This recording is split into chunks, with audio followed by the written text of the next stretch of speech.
Hello good afternoon all of you. I hope so आप सभी अच्छे होंगे। आपको जैसा कि पता है कि 10th क्लास के जो बोर्ड के एग्जाम्स हैं उसमें ऑल टोटल मिला के सिर्फ और सिर्फ 1 मंथ बचा है। आपको अभी से अपनी प्रिपरेशन देखो, अगर आपकी प्रिपरेशन पहले से बहुत अच्छी है तो वेल एंड गुड है, और अगर आपकी प्रिपरेशन बस ठीक ठाक है तो आपको अब बहुत ज़्यादा मेहनत करने की ज़रूरत है, राइट।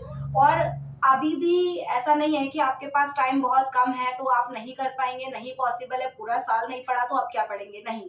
अगर आप इस लास्ट मंथ भी बहुत ज्यादा अच्छे से मेहनत कर लेते हैं तो भी आप 10th अच्छे मार्क्स से स्कोर कर लेंगे, राइट। आपका रिजल्ट जो है बहुत अच्छा रहेगा। अब आपको करना क्या है, राइट। अगर आप वीकर स्टूडेंट में भी आते हैं तो भी आपके लिए ये पॉइंट जो है बहुत ज्यादा मतलब बेनिफिशियल रहेगा कि क्या करना है आपको। जितने भी आपके चैप्टर्स हैं, फिर चाहे वो हिंदी हो, इंग्लिश हो, एसएसटी हो, इनके लिए जो पोर्शन है वो मैं आपको ये बता रही हूँ कि आप बेसिकली सारे चैप्टर्स की समरी पढ़ लो, ठीक है। अब सारे चैप्टर तो नहीं, जैसे मान लो टोटल 12 चैप्टर है तो 12 में से 11 को इतना अच्छे से कर लो या 10 को अच्छे से कर लो, लगभग 80% कंटेंट को इतना अच्छे से कर लो कि अगर कोई भी क्वेश्चन आपका आए तो आप अटेम्प्ट कर सके।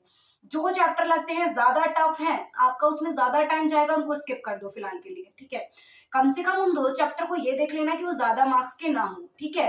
तो ये चीज रहेगी। प्लस में हिंदी इंग्लिश में तो आपके सबके पॉइंट वगैरह के नेम याद रखने पड़ेंगे, और साथ में क्योंकि यही आपको 1 से 2 मार्क्स यहाँ से स्कोर करवा देंगे, राइट।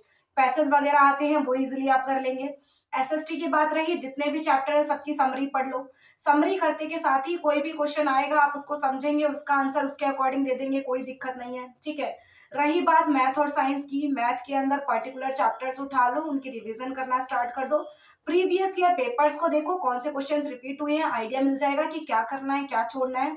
और साथ ही में रही बात साइंस की, तो ये मैं आपको वीडियो लेक्चर्स प्रोवाइड करवा ही रही हूँ जहां पर आपको वर्बली चीजें पता चल जाएंगी। क्योंकि देखो, एक बार को आपको चीजें आपने पढ़ी नहीं है पर आपने चीजें सुन रखी है ना, आपके माइंड में वो है, तो आप उसको लिख सकते हैं, राइट। क्योंकि आपने शुरू से लिखना जानते हो कि कैसे लिखना है, पर आपके माइंड में तो आना चाहिए कि क्या लिखना है।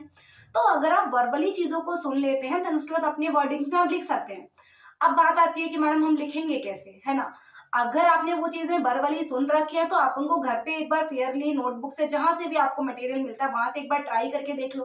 बहुत इजी कॉन्सेप्ट है, इतना टफ नहीं है।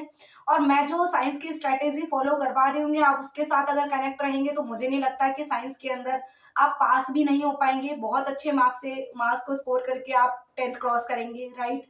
तो सारी चीजें ऑल ओवर मिला के आपको पूरा साल मेहनत नहीं करिए तो इस टाइम पर मेहनत करनी पड़ेगी। स्मार्ट वर्क करना पड़ेगा। अब स्मार्ट वर्क से क्या मतलब है?